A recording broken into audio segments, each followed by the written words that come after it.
Guys, अपने government के make in India initiative के बारे में तो सुना ही होगा।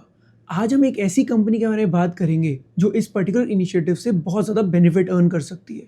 कंपनी का नाम है सिरमा एसजीएस और ये company electronic manufacturing services industry को बिलोंग करती है।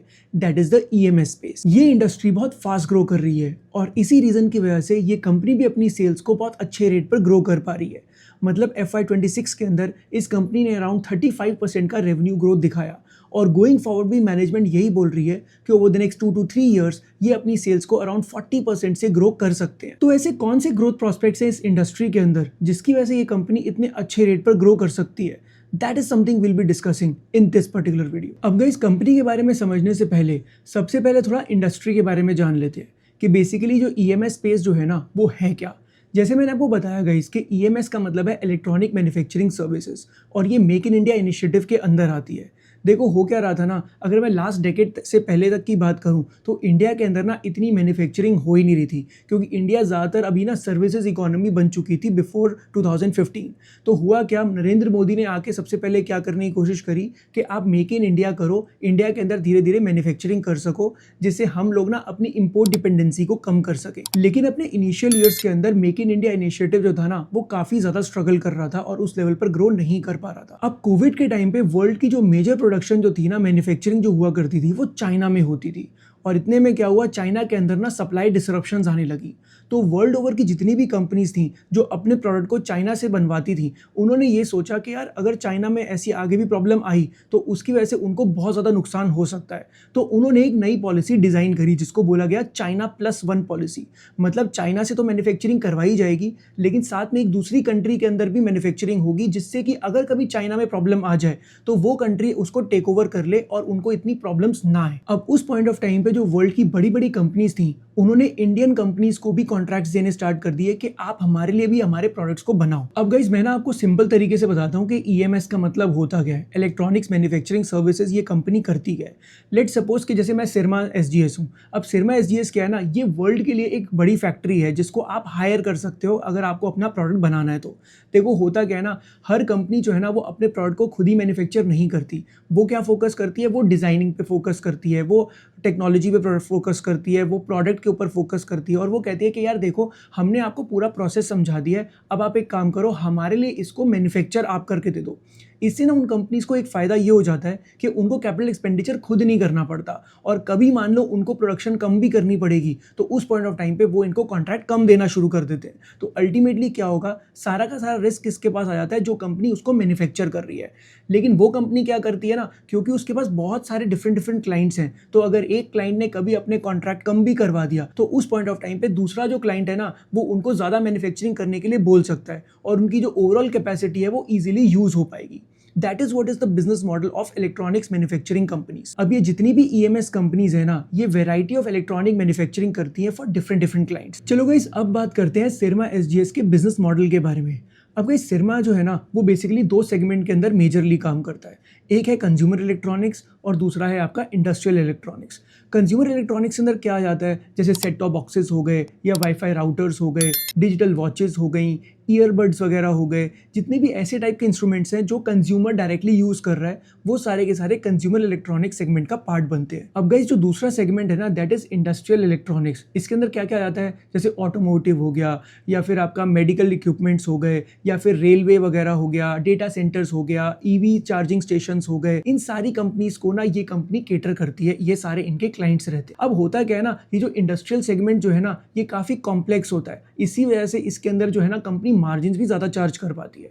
अगर मैं इनके रेवेन्यू ब्रेकअप की बात करूं तो 30% जो रेवेन्यू है ना at this point of time वो कंज्यूमर इलेक्ट्रॉनिक्स की तरफ से आ रहा है और 70% जो रेवेन्यू है ना वो इंडस्ट्रियल कंपोनेंट्स की तरफ से आ रहा है। ये अगर मैं 2-3 ईयर्स पीछे चला जाऊं तो अराउंड 50-60% जो रेवेन्यू था पहले कंज्यूमर इलेक्ट्रॉनिक्स की तरफ से आता था। अब गाइस, लॉजिकली एक बात सोचो, अगर कंज्यूमर इलेक्ट्रॉनिक्स का पहले रेवेन्यू शेयर ज़्यादा था तो इसका मतलब ये कि उसके अंदर मार्जिन कम थे, गोइंग फॉरवर्ड जैसे जैसे मैनेजमेंट जो है ना वो अपनी स्ट्रैटेजी को बदल रही है और वो इंडस्ट्रियल इक्विपमेंट्स की तरफ आने लगी है, वैसे वैसे हो क्या रहा है ना, इनके मार्जिन भी बढ़ रहे हैं। अब कंज्यूमर इलेक्ट्रॉनिक्स जो है ना वो लो मार्जिन और हाई वॉल्यूम गेम है। मतलब कहने का मतलब क्या, यहाँ पर जो इक्विपमेंट्स है ना वो बहुत ज़्यादा सेल किए जाते हैं लेकिन उसके अंदर उतना मार्जिन नहीं होता। यही अगर मैं इंडस्ट्रियल कंपोनेंट्स की बात करूँ, यहाँ पे वॉल्यूम उतनी ज़्यादा नहीं होगी लेकिन मार्जिन बहुत अच्छे होते हैं। और एक बार ऐसी कंपनीज आपकी क्लाइंट बन जाती हैं जो इतनी बड़े बड़े लेवल पर काम कर रही हैं, तो ये एक बहुत ही स्टिकी रिलेशनशिप होता है। अब एक बात सोचो, आपने एक बार एक ऑटोमोबाइल कंपनी को आपने एक पूरा इंटीग्रेटेड सर्किट बनाकर दे दिया, तो होगा क्या, अगर वो चीज़ पसंद आ चुकी है तो आप ये समझ लो वो बहुत ईजिली अपने वेंडर को चेंज नहीं करेंगे, क्योंकि उनको पता है कि गलती से भी अगर कोई प्रॉब्लम आ गई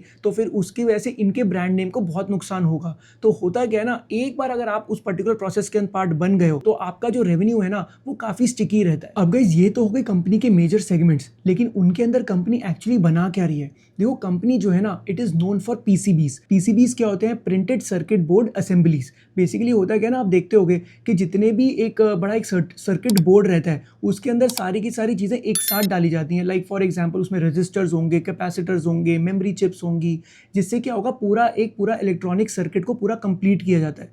ये काफ़ी कॉम्प्लेक्स स्ट्रक्चर होता है। अब होता क्या है ना, इसके अंदर जितनी भी सारी चीज़ों की रिक्वायरमेंट रहती है। अब एक बात समझो, मेमोरी चिप्स जो है ना वो ताइवान बनाता है और बाकी की जो छोटे छोटे कंपोनेंट्स है वो बहुत सारी अलग अलग कंट्रीज़ जो है ना वहाँ से इंपोर्ट किए जाते हैं। लेकिन अभी ये कंपनी जो है ना, क्योंकि ये बहुत ज़्यादा कॉम्प्लेक्स मैन्युफैक्चरिंग के अंदर आ रही है, ये कंपनी क्या कर रही है ना, इनको बहुत ही सोफिस्टिकेटेड वे में इनको एक साथ असेंबल करती है, जिसके थ्रू क्या हो रहा है ना, मार्केट के अंदर इनकी जो है ना मार्जिन है वो काफ़ी इंप्रूव करते जा रहे हैं। स्पेसिफिकली अगर मैं बात करूँ ना इंडस्ट्रियल कंपोनेंट्स के अंदर, तो होता क्या ना, आप समझो जितने भी ये पीसीबीज हैं, डोंट यू थिंक जितनी भी इलेक्ट्रॉनिक आइटम्स बनेगी सबके अंदर ये इंटीग्रेटेड सर्किट तो बनेगा ही बनेगा। और अगर ये लगाया जाएगा तो कौन सी कंपनी प्रोड्यूस कर रही है, सिरमा एसजीएस। एक और जो इंटरेस्टिंग प्रोडक्ट जो एक कंपनी बनाती है ना, वो RFID टैग्स एंड रीडर्स वो बनाती है। बेसिकली होता क्या है ना, अब आप देखते होगे कि बहुत सारी, जैसे आजकल आप क्या देखते होगे, जितनी भी इन्वेंट्री है उसके ऊपर ना एक बार कोड रहता है, उसको एक मशीन के थ्रू ना एक रेडियो सिग्नल भेजा जाता है, उससे ये पता चल जाता है इस पर्टिकुलर बॉक्स के अंदर है क्या। तो अल्टीमेटली इसको रेडियो वेव टेक्नोलॉजी बोला जाता है। तो बेसिकली ये वो वाले प्रोडक्ट्स को ही बनाती है। अब आप समझो ये जितने भी प्रोडक्ट्स हैं ये हाई क्वालिटी और हाई लेवल ऑफ इंजीनियरिंग इनके अंदर रिक्वायर्ड रहती है, तभी इन प्रोडक्ट्स के अंदर मार्जिन आर मच हाई। अब इसके बाद वाला जो पार्ट है दैट इज इंडस्ट्रियल इलेक्ट्रॉनिक्स। मैंने आपको ऑलरेडी ये बताया हुआ, ये काफ़ी हाई लेवल ऑफ इंजीनियरिंग इसके अंदर रिक्वायर्ड रहती है और ये काफ़ी कॉम्प्लेक्स इलेक्ट्रॉनिक सिस्टम्स इसके अंदर बनाते हैं जो अलग अलग इंडस्ट्रीज़ के अंदर यूज़ किए जाते हैं, चाहे वो मेडिकल इक्विपमेंट्स हो, चाहे वो और कोई इंडस्ट्रियल इक्विपमेंट हो जिसके अंदर जैसे for example smart electricity meters होते हैं, या फिर ऑटोमेशन सिस्टम्स रहते हैं, इन्वेंट्री मैनेजमेंट सिस्टम्स होते हैं। उन सब के अंदर भी जितनी भी सोफिस्टिकेटेड इक्विपमेंट्स की रिक्वायरमेंट होती है तो वो सिरमा एसजीएस ये वाले इक्विपमेंट्स को भी बनाती है। अब गाइस आते हैं थोड़ा सा कंपनी के फाइनेंशियल्स के ऊपर। फाइनेंशियल्स की अगर हम बात करें ना, तो कंपनी की जो मैनेजमेंट है उसने अपनी Q4 FY26 की जो मैनेजमेंट कॉल जो थी उसके अंदर बोला कि हम ना अपनी कंपनी को ईजिली अराउंड 30-35% पे ग्रो कर सकते हैं गोइंग फॉरवर्ड।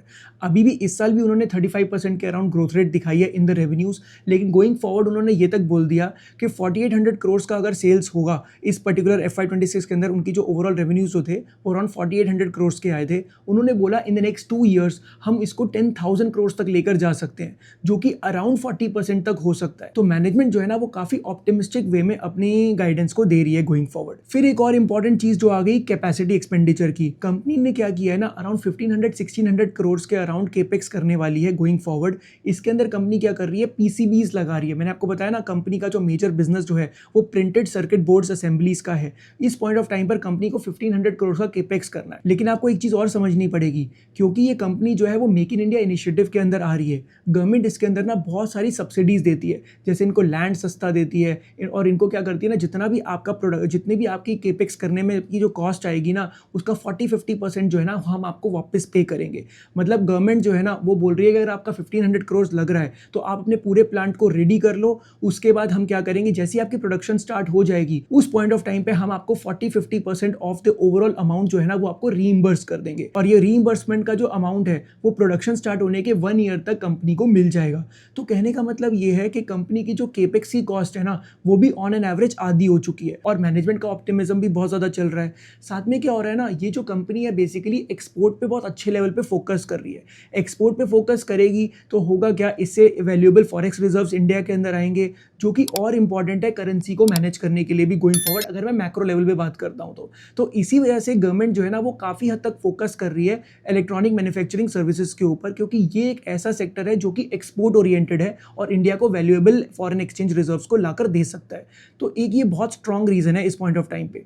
अब कंपनी के पास ग्रोथ के सबसे इंपॉर्टेंट एस्पेक्ट्स हैं क्या? देखो, पहली चीज़ क्या, ग्रोथ रेट अच्छी आ रही है। दूसरी चीज़ क्या, केपेक्स भी कंपनी अच्छे लेवल पे कर रही है इस पॉइंट ऑफ टाइम पे। तीसरी चीज़ जो है इसकी मार्जिन एक्सपेंशन जो है वो भी अच्छे लेवल पे हो सकता है। क्यों? क्योंकि मैंने आपको बताया कि इसके दो सेगमेंट्स हैं, एक है कंज्यूमर और दूसरा है इंडस्ट्रियल। कंज्यूमर पे कंपनी जो है ना वो कंसिस्टेंटली बोल रही है हम एक लिमिट से ऊपर फोकस नहीं करेंगे क्योंकि इसके अंदर मार्जिन थोड़े से कम रहते हैं, लेकिन इंडस्ट्रियल के अंदर काफ़ी अच्छे खासे इनके मार्जिन इनको मिल पाते हैं। तो गोइंग फॉरवर्ड मैनेजमेंट क्या कहना चाहती है कि एक तो वो एक्सपोर्ट पे फोकस करेंगे, वहाँ पर भी मार्जिन अच्छे हैं, और दूसरा वो इंडस्ट्रियल कंपोनेंट्स के ऊपर ज़्यादा फोकस करने वाले हैं जहाँ पर भी उनको बहुत ही हाई मार्जिन मिल सकते हैं। तो गोइंग फॉरवर्ड मैनेजमेंट जो है ना वो अपनी रेवेन्यू ग्रोथ को तो अच्छा कर ही रही है, लेकिन साथ साथ अपने मार्जिन को भी एक्सपैंड करेगी, जिससे क्या होगा, कंपनी के जो प्रॉफिट मार्जिन हैं गोइंग फॉरवर्ड वो इंक्रीज करेंगे। अगर वो इंक्रीज करेंगे तो कंपनी का ईपीएस बढ़ेगा, ईपीएस बढ़ेगा तो आरओई बढ़ेगा, और फिर ये इस वजह से ये जो कंपनी है ना अपने शेयर होल्डर्स के लिए बहुत अच्छा रेवेन्यू अर्न कर सकती है गोइंग फॉरवर्ड। लेकिन गाइज ये वही वाली बात हो गई ना कि ये कंपनी में भी पोटेंशियल तो बहुत है, ये सेक्टर भी बहुत अच्छे लेवल पे ग्रो कर रहा है, क्योंकि अगर मैं सेक्टर की बात करूँ ना तो अराउंड 50-60 बिलियन डॉलर्स की जिसकी ओवरऑल साइज है इस पर्टिकुलर सेक्टर की, अगले 5-6 ईयर्स के अंदर ये 150 बिलियन डॉलर्स के अराउंड ये सेक्टर हो जाएगा, जो कि अराउंड 15% की ग्रोथ माननी जा रही है, जो कि इंडस्ट्री लेवल पे बहुत ही अच्छी ग्रोथ होती है।